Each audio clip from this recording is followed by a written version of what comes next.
ඇය කිව්වා ඩේවිඩ් සල්ලි ගත්තේ නෑ කියලා. පොඩ්ඩක් ඉන්න.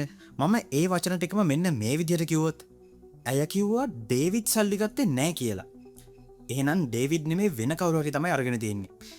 ඒ ටිකම මම මේ විදිහට කිව්වොත් ඇය කිව්වා ඩේවිඩ් සල්ලි ගත්තේ නෑ කියලා. එහෙනම් ඩේවිඩ් සල්ලි නෙමේ වෙන මොනවා හරි තමයි අරගෙන තියෙන්නේ. බලන්න එකම වචන ටික. හැබැයි ඒක අපි කියන විදිහ, ඒ කියන්නේ අපේ හඬේ තාලය වෙනස් කරපු ගමන් ඒකේ අර්ථය සම්පූර්ණයෙන්ම වෙනස් වෙනවා. මිනිස් භාෂාව කියන්නේ කොච්චර සංකීර්ණ දෙයක්ද? වෙනත් සතුන්ට අපේ භාෂාව කවදා හරි කතා කරන්න පුළුවන් වෙයිද? ඒගොල්ලන්ට අපි කියන දේවල් තේරෙනවද? කෘත්‍රිම බුද්ධියට අපේ කටහඬ හරහා අපේ හැඟීම් තේරුම් ගන්න පුළුවන් වෙයිද? ඉතින් මේ ගැන අද කතා කරමු විකේතනයෙන්.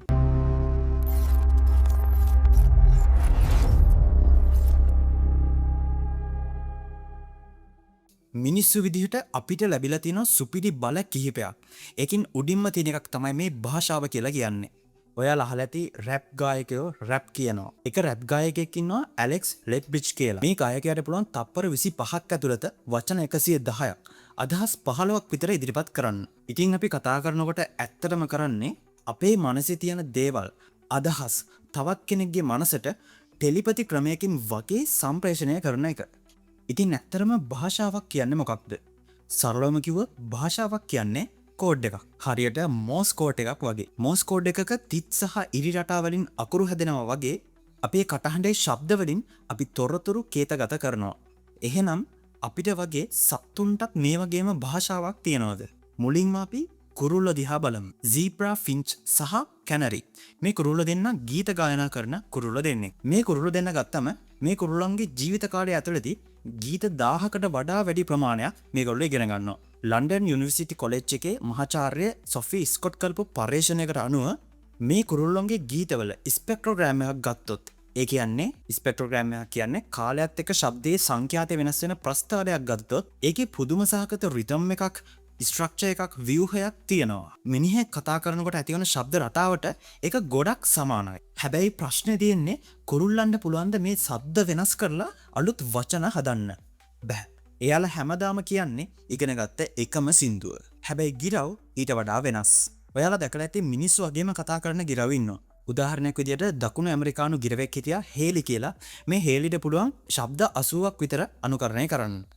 ඒ වගේම මේ හේලි මිනිස් වචන 5ක් 10ක් විතර පාවිච්චි කරනවා. කවුරු හරි එනකොට හෙලෝ කියන්නත්, කවුරු හරි යනකොට බයි කියන්නත් මේ හේලි ගිරව දන්නවා. හැබැයි මේ ගිරව කතා කරන්නේ මේ භාෂාව තේරිලාද? නෑ. ඒගොල්ලෝ කරන්නේ මොකක්ද? අනුකරණය කරන එක. එයාලා මේ අනුකරණය කිරීම කරන්නේ එක්කෝ තමන්ගේ සහකාරියව ආකර්ෂණය කරගන්න, එහෙම නැත්නම් තමන් ඉන්න වපසරිය, තමන්ගේ භූමිය ආරක්ෂා කරගන්න. හැබැයි මේ කුරුල්ලන්ගේ මොලේ අපේ මොලේ අතර පුදුම හිතෙන පොඩි සමානකමක් තියෙනවා. අපේ මොලේ වම් පැත්තේ තියෙනවා left inferior frontal කියලා කොටසක්. අපිට කතා කරන්න, වචන ගලපන්න උදව් කරන්නේ මෙන්න මේ කොටස. විද්‍යාඥයෝ පිරිසක් මේ TMS කියන ටෙක්නොලොජි එක යූස් කරලා, ඒ කියන්නේ මයිකල් ෆැරඩේ හොයාගත්තු විද්‍යුත් චුම්බක මූලධර්මය පාවිච්චි කරලා මොලේ මේ කතා කරන විදිහ පාලනය කරන කොටසට විද්‍යුත් චුම්බක තරංගයක් යවලා ඒ කොටස తాවකාලිකව අක්‍රිය කරලා බැලුවා. ඇතර මේ පරීක්ෂණය කරේ ඩොක්ටර් රිකි හැනා. ඒ අත්හදා බැලීමට භාජනය වුණු පුද්ගලයා තමයි රොබින් ඉන්ස් කියන පුද්ගලයා. මෙයාගේ මොළයට හරියටම අර විද්‍යුත් චුම්බක තරංගයේ වදිනකොටම එයා කතා කරගෙන හිටපු එක නතර වෙලා තියෙනවා. මොකද එතකොට එයාට වචන මතකට අවිල්ලා නැහැ. ඉතින් කුරුල්ලන්ගේ මොළෙත් මේ විදිහට ශබ්ද පාලනය කරන විශේෂ කොටසක් තියෙනවා කියලා විද්‍යාඥයෝ හොයාගෙන තියෙනවා. හරි, දැන් අපි බලමු අපිට වඩාත්ම සමීපතම සතා. ඒ තමයි බල්ලා ගැන. බල්ලන්ට කතා කරන්න බැරි වුණාට අපේ වචන තේරුම් ගැනීමේ හරි අපූර්ව හැකියාවක් තියෙනවා. ගේබල් කියලා විශේෂ පුහුණුවක් ලැබපු බල්ලෙක් හිටියා. මේ බල්ලට පුළුවන් සෙල්ලම් බඩු සහ විවිධ දේවල් වල නම් 150කට වඩා මතක තියාගන්න. ඒ වගේම මේ වෙනකොට ලෝකේ දක්ෂතම බල්ලා විදියට සැලකෙන බල්ලා. කවුද? චේස කියන බල්ලා. මේ බල්ලට පුළුවන් වචන 1000කට වඩා මතක තියාගන්න. මතක තියාගන්න වචන 1000ක් කියලා කියන්නේ සාමාන්‍යයෙන් අවුරුදු 3ක මිනිස් දරුවෙක් දන්න වචන ප්‍රමාණය. මේ බල්ලා බෝඩර් කොලී කියන සුනක වර්ගයට තමයි අයත් වෙන්නේ. ඉතින් මේ සුනක වර්ගය තමයි ලෝකේ දක්ෂතම බුද්ධිමත්ම සුනක වර්ගය විදියට සැලකෙන්නේ. හැබැයි අවසනාවට 2019 දී මේ චේසර් මිය යනවා. හංගේරියාවේ විද්‍යාඥයෝ කණ්ඩායමක් මේ බල්ලන්ව fMRI යන්ත්‍රයකට දාලා හරි අපූර්ව පරීක්ෂණයක් කරා. පුදුමයකට වගේ මේ බල්ලෝ දන්න වචන අපි කතා කරද්දී ඒ බල්ලන්ගේ මොලේ ක්‍රියාත්මක වුණේ අර අපේ මොලේ භාෂාව තේරුම් ගන්න සක්‍රිය වෙන කොටස තියෙන්නේ මේ කොටසම තමයි. නමුත් භාෂාවක නියම බලය තියෙන්නේ වචන ගලපලා වාක්‍ය හදන එකේ. ඉතින් මේ දේ අපේ ආසන්නතම ඥාතියා අපේ චිම්පන්සීන්ට මේ දේ පුළුවන්ද? සෙන් ඇන්ඩ්‍රූස් කියන යුනිවර්සිටි එකේ ඩොක්ටර් කැට් හොබේට මේ පරීක්ෂකයා කරපු පරීක්ෂණ වලින් හොයාගෙන තියෙනවා චිම්පන්සීන්ට තමන්ගේම ආවේනික සංඥා භාෂාවක් තියෙනවා කියලා. එයාලා අත්වලින් සහ ඇඟෙන් කරන සංඥා 60ක් 70ක් විතර තියෙනවා. වැදගත්ම දේ තමයි මෙයාලා මේ සංඥා එකතු කරලා වාක්‍ය වගේ දේවලුත් හදනවා. උදාහරණයක් විදිහට ඒ රිසර්ච් පේපර් එකේ තිබ්බ උදාහරණයක් තමයි චිම්පන්සියෙක් ඇඟ කසලා ඊට පස්සේ ගහක් හොලවලා අත උස්සනවා කියලා කියන්නේ මමයි මෙතන ලොක්කා මගේ ඇඟ කසපන් කියන එක අනිත් අයට දෙන විධානයක්. හැබැයි එයාටත් අපේ තරම් සංකීර්ණ ව්‍යාකරණ රටාවක් නැහැ. ව්‍යාකරණ සහ විරාම ලකුණු කියන්නේ කොච්චර වැදගත් දෙයක්ද කියලා මම පොඩි උදාහරණයකින් කියන්නම්. මේ වාක්‍ය ගන්න. Let's eat grandma. ආච්චි අපි කෑම කමු. උදාහරණයක් විදිහට මේ ක්‍රමායක අහිං කරලා බලන්න. එතකොට එන්නේ let's eat grandma. ඒ කියන්නේ අපි ආච්චිව කමු. දැන් දැක්කනේ. විරාම ලකුණක් වෙනස් වෙනකොට ඒකේ අර්ථය වෙනස් වෙන හැටි. දැන් අපි කතා කරමු අද කාලේ අපිට තියෙන ලොකුම ප්‍රශ්නයක් ගැන. සත්තුන්ට කතා කරන්න බැරි වුණාට දැනට අපේ සාක්කුවේ තියෙන ෆෝන් එකට කතා කරන්න පුළුවන්. Siri, Google Assistant, Alexa වගේ AI එකක් කොහොමද අපේ කටහඬ තේරුම් ගන්න?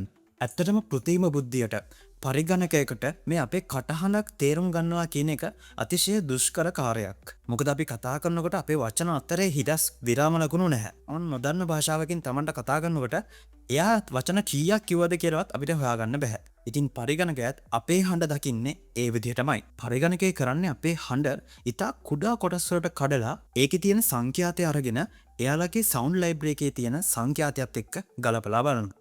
ඊට පස්සේ probability එක පාවිච්චි කරලා සම්භාවිතාවය පාවිච්චි කරලා එතන තියෙන්න ඕන වචනේ මොකක්ද කියලා guess කරනවා. අනුමාන කරනවා. හරි වචන තඳුරගත්තා කියමුකෝ. ඒත් පරිගණකයකට තියෙන ලොකුම අභියෝගය තමයි අපේ වචන නෙමෙයි අපේ හැඟීම්. ඒ කියන්නේ අපි කතා කරනකොට අපි කතා කරන්නේ තරහෙන්ද, ශෝකයෙන්ද, සතුටින්ද කියලා guess කරන එක ඉතාමත් අමාරු කාර්යයක් මේ පරිගණකයකට.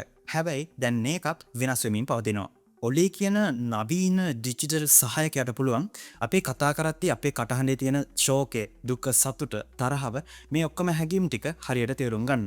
ඉතින් මේ තාක්ෂණය දවසින් දවස දියුණු වෙනවා. අපි මේ ලෝකයේ ඇතුලේ සත්තු එක්ක පරිගණක එක්ක කතා කරන්න කොච්චර උත්සාහ කරත් භාෂාව කියන රහස් කේතය සම්පූර්ණයෙන්ම අපිට විකේතනය කරගන්න බැරි වෙලා තියෙනවා. ඒත් අපි උත්සාහය අතහැරලා නැහැ. 1977 කාල් සේගන් කියන තාරකා විද්‍යාඥයාගේ මූලිකත්වයෙන් යවපු Voyager කියන අභ්‍යවකාශ යානාවල තියෙනවා Golden Records කියලා රන් තැටි දෙකක්. ඉතින් මේ කතාව ගොඩක් අය දන්නවා. ඒකේ සිංහල භාෂාව ඇතුළු ලෝකේ භාෂා 55කින් පටිගත කරපු සුබ පැතුම් ඇතුළත් වෙනවා. ඉතින් මේ Voyager යාන පෘථිවිය ඉඳලා සතමුන් බිලියන 13කට වඩා එළියට, ඒ කියන්නේ සෞර ග්‍රහ මණ්ඩලයෙන් පිටතට ගමන් කරමින් පවතිනවා. ඉතින් මේක තමයි පෘථිවියේ මිනිසා විසින් නිර්මාණය කරපු පෘථිවියෙන් ඈතරම ගියපු වස්තුව. කවදා හරි දවසක දියුණු පිටසක්වල ජීවියෙක්ට මේ යානේ අහුවෙලා ඒකේ තියෙන අපේ මේ භාෂාව කියන රහස් කේතය ඩීකෝඩ් කරගන්න පුළුවන් වෙයිද? අන්න එහෙම වුණොත් අපිටත් කවදා හරි දවසක අභ්‍යවකාශයෙන් පිටත ඉන්න ජීවියෙක් එක්ක කතා කරන්න පුළුවන් වෙයි. හැබැයි ඒකට ඒ පිටසක්වල ජීවින්ටත් අපේ මොළය වගේම අතිශය සංකීර්ණ මොළයක් තියෙන්න ඕන. ඉතින් ඔයාලා මොකද හිතන්නේ? සත්තුන්ටත් දවසක අපේ භාෂාව කතා කරන්න පුළුවන් වෙයිද? අපේ භාෂාව තේරුම් ගැනීමේ හැකියාවක් ලැබෙයිද? AI එකකට අපිට වඩා හොඳට අපේ හැඟීම් තේරුම් ගන්න පුළුවන් වෙයිද? අනිවාර්යෙන් පල්ලෙහෙන් කමෙන්ට් එකක් දාන්න. ඉතින් හිතන්න මේ විකේතන